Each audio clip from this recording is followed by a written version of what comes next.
kula wanaagsan daawadayaal dhammaantiinba ku soo dhawaada barnaamijka qubanaha maanta oo ka imaanaya magaalada Minneapolis ee gobolka Minnesota. qodobada aan idinku hayana waxaa ka mid ah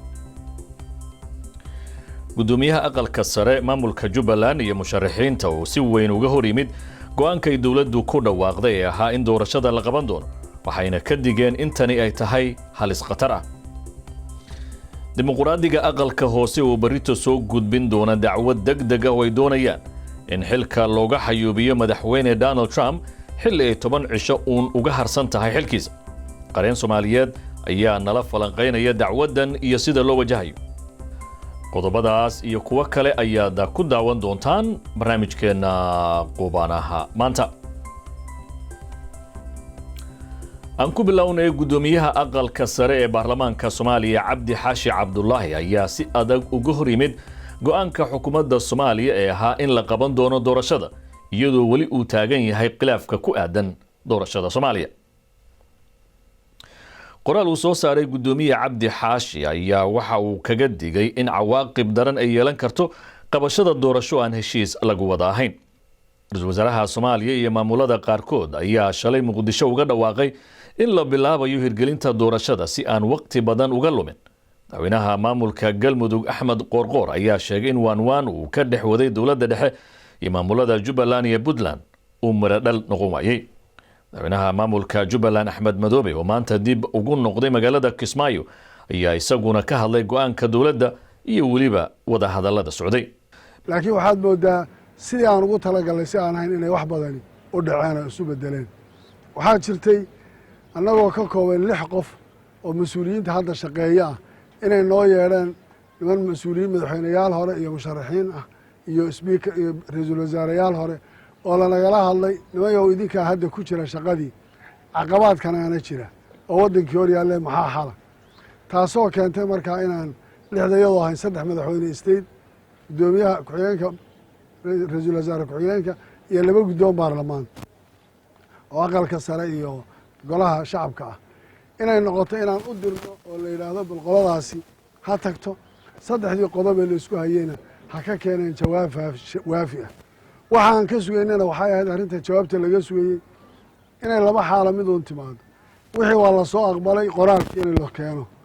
weliba annagoo sugaynay inay nagu soo noqdaan madaxdaasi gaar ahaan madaxweyne Qoorqoor inuu noo yimaado, amase shir baaba dhici lahaa golayaasha dawladda ay isugu yimaadaan oo madaxweynaha iyo ay yimaadaan ra'iisul wasaaraha iyo kulligooda hawshii lagu dhammaystiro. ma ayna dhicin. sidaan u sugaynaa waxaan maqlaynaa waa la aqbalay heshiiskii, jawaabna kamaanaan helin, qoraal maanaan helin oo lanooma imanin oo waa la idiin imanayaa lanama odhanin. laakiin jawaabta baxday waxaan is leeyahay mayna ahayn jawaab munaasabkeedii ku baxday ama jawaab waqtigeedii dhacday mayna noqon. midowga musharaxiinta ayaa iyaguna si adag u diiday go'aanka dawladdu ay ku gaartay in doorashada kaligood ay qabtaan. madaxweynihii hore ee Soomaaliya Xasan Sheekh Maxamuud ayaa Muqdisho ka sheegay in go'aankan uu khatar ku yahay sida uu hadalka u dhigay midnimada Soomaaliya. aqalka hoose ee Koongareeska Mareykanka waxaa ka socda qorshe ay xildhibaanada dimuqraadigu ku soo bandhigayaan mooshin xilka xayuubin ah oo ka dhan ah madaxweyne Trump, iyagoo ku eedeeyay lugtii ku lahaa taageerayaashiisu weerarka iyo gudaha ugu galeen xarunta Koongareeska Mareykanka. haddaba dacwadan degdega ah ee ka dhanka madaxweyne Donald Trump oo ay wadaan xisbiga dimuqraadigu ee la doonayo in xilka laga xayuubiyo maxaa ku qoran,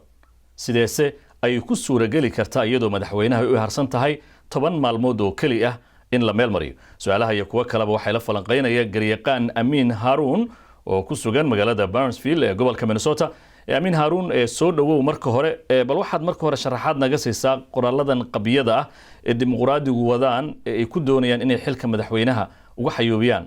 maxaa ku qoran? waad maasantahay Maxamuud, waan dhawahay. waxaa ku qoran in madaxweynaha laga xayuubiyo dacwo ku qoran oo hal qodob ka kooban. dacwadaasi waxay leedahay madaxweynuhu wixii uu maaragtay uu dhiirigeliyey ama uu ugu yeeray taageerayaashiisa in ay weerar ku qaadaan xarunta golaha baarlamaanka ee dalkan Mareykanka, taas oo qalalaasa dhalisay oo ay dhacday in maaragtay askartii iyo waardiyihii xafiisyadaasi ay Congress-kii ay ka saaraan buildingka dhan oo la qabsado. taas ayaa lagu eedeynaya. macnaheedu waxay ka dhigan tahay in maaragtay kaliya aan hadda xilka lagaga xayuubinaynin in uusan xilka dambe oo dowladeed qaban karin ayaa ku qoran marka labadaas ayay muhiim u tahay isagoo muddo 10 beri u dhiman tahay in lagu soo oogo dacwadan kaliya ma aha in hadda la rabo in xilka lagaga xayuubiyo laakiin waxa ku lifaaqan inuusan dib xafiis dowladeed uga shaqayn waaya gartay sida aad sheegtay la qarsan yahayna 10 beri oo kali ah ayaa u harsan madaxweynaha muddo xileedkiisa marka sidee bay suuragal ku noqon kartaa in dacwad xilka xayuubina ay Congress-ku qaadaan waxaan ognahay golaha Congress-ka ama House of Representatives-ka waxa u badan oo aqlabiyadda haysta xisbiga dimuqraadiga iyaguna waxay leeyihiin bariba waxaan bilaabaynaa dacwada arbacadaba waan soo gudbin doonaa maaragtay codka loo qaadi doonaa laakiin golaha sanadka sidaan ognahay wali waxa haysta xisbiga jamhuuriga waxa xusid mudan in ay jiraan laba senator oo laga soo doortay Georgia oo hadda la soo doortay kuwaas oo wali la dhaarinin aqlabiyadana siin lahaa xisbiga dimuqraadiga marka waxay u badan tahay in golaha Congress-kuna hadda uu qaado dacwadiisa isbuuca soo socda inta uusan madaxweynuhu ka degin xilka markii ay dawladda cusub la wareegtay xilkana 20 January wixii ka dambeeyana golaha sanadka loo gudbiyo dacwada si halkaas loogu dhameystiro taasi waa suurtagal Amin Harun aqalka hoose aqlabiyadiisa waxa haysta dimuqraadiyiinta dabcan jamhuuri badanna way ka tirsan yihiin marka jamhuuriyiinta golaha hoose ma la qabaan ra'yigan dimuqraadiyiinta inta badan lama qabaan laakiin waxa jira shakhsiyaad ay suurtagal tahay inay ku soo biiraan sidaan ka dheehan karno fariimaha ay soo dirayeen kadib markii weerar lagu qaaday golaha shacabka ee dalka Mareykanka laakiin xisbiga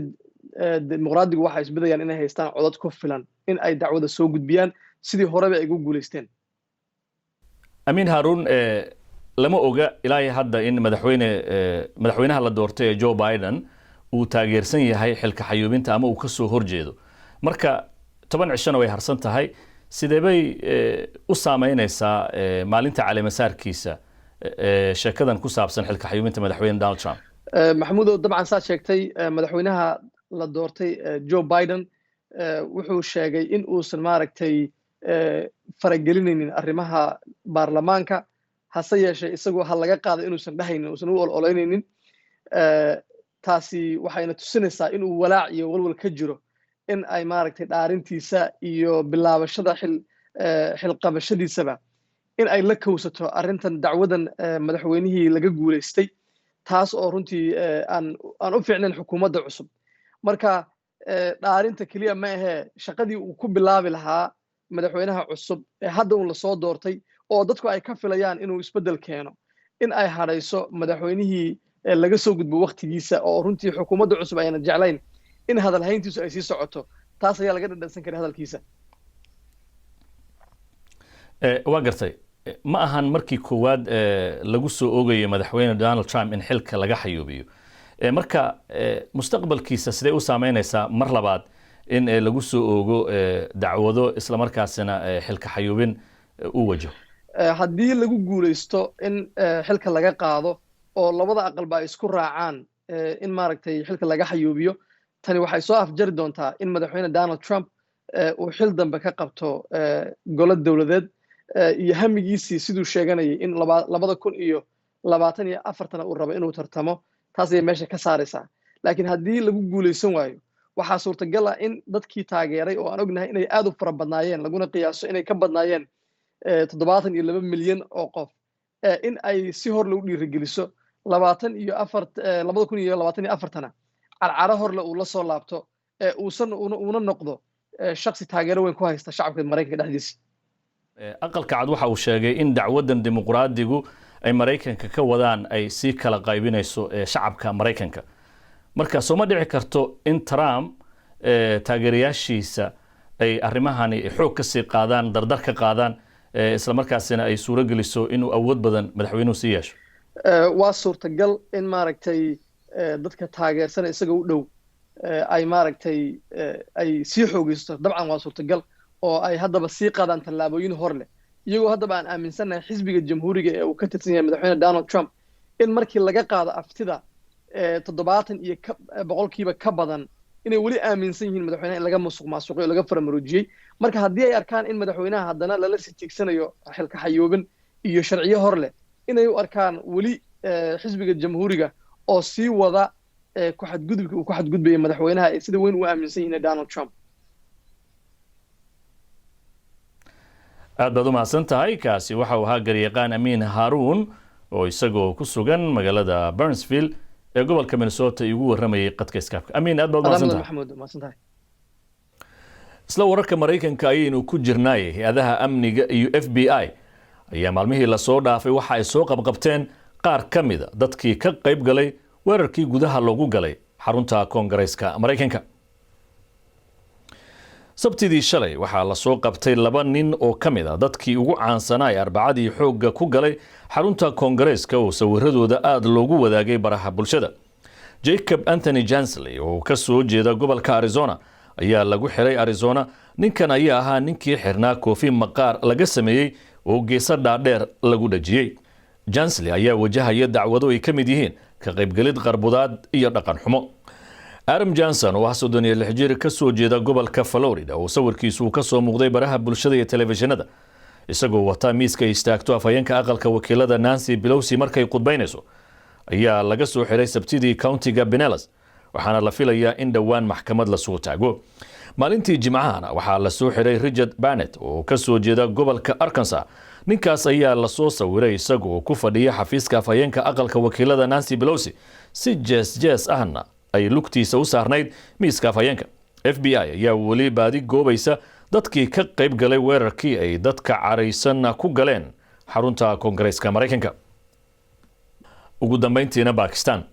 dalka Pakistan qaybo ka mid ah magaalooyinka waaweyn ayay maanta dib ugu soo noqotay korontadu kadib markii ay xalay ka gooday guud ahaan wadanka oo dhan.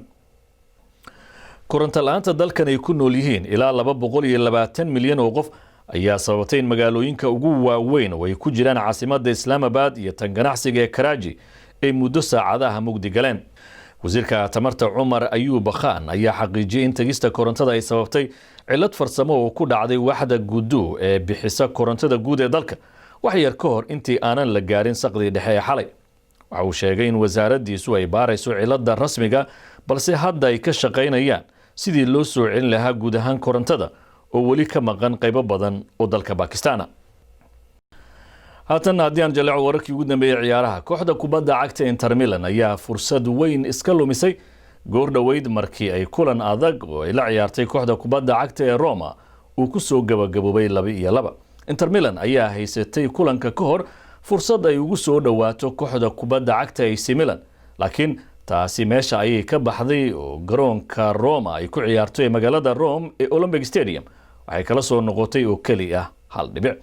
kooxda kubadda cagta AC Milan ayaa goor hore oo shalay ahayd sii badisay waxayna 2 gool iyo waxba ku dharbaxday kooxda kubadda cagta ee Genoa. AC Milan ayaa toddobaadkii hore bartankiisa iyana fursad weyn lumisay oo kulan adag oo Juventus ay la soo ciyaartay laga soo badiyay, laakiin guuldarrada soo gaartay kooxda kubadda cagta ee Inter Milan ayaa siinaysa AC Milan inay horyaalka dalkaasi ku hogaamiso 3 dhibcood iyadoo min 17 kulan ay Inter iyo AC xilli ciyaareedkan soo ciyaareen waxaana Milan ay hadda sareysaa 3 dhibcood oo kaliya.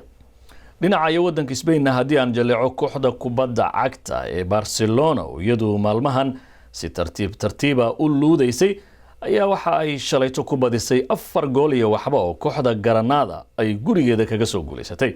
ciyaaryahan Lionel Messi ayaa goolashaasi 2 ka mid ah dhaliyay halka wiilka ay goolasha kala caageen lacagta badan ay kooxdu ka soo bixisay Griezmann oo isna shabaqa la helay 2 gool. kooxda kubadda cagta ee Barcelona ayaa guushan ay ka gaartay kooxda kubadda cagta ee Granada waxa ay siisay fursad ay kaalinta 3aad ee horyaalka dalkaasi ku soo fariisato. kooxda kubadda cagta ee Real Madrid ayaa iyana lumisay fursad ay ku sii dheeraysato dhibcaha ay ka sareyso kooxda kubadda cagta ee Barcelona kadib markii bareejo eber iyo eber ay la gashay kooxda kubadda cagta ee Osasuna. daawadayaal barnaamijkeenii qubanaha maantana inta ayaan ku soo gabagabeynayaa guud ahaanba intaynu mar kale dib u kulmi doono waa Maxamuud Mascade oo dhammaanba idinku dhaafaya sidaa iyo nooli kulanta.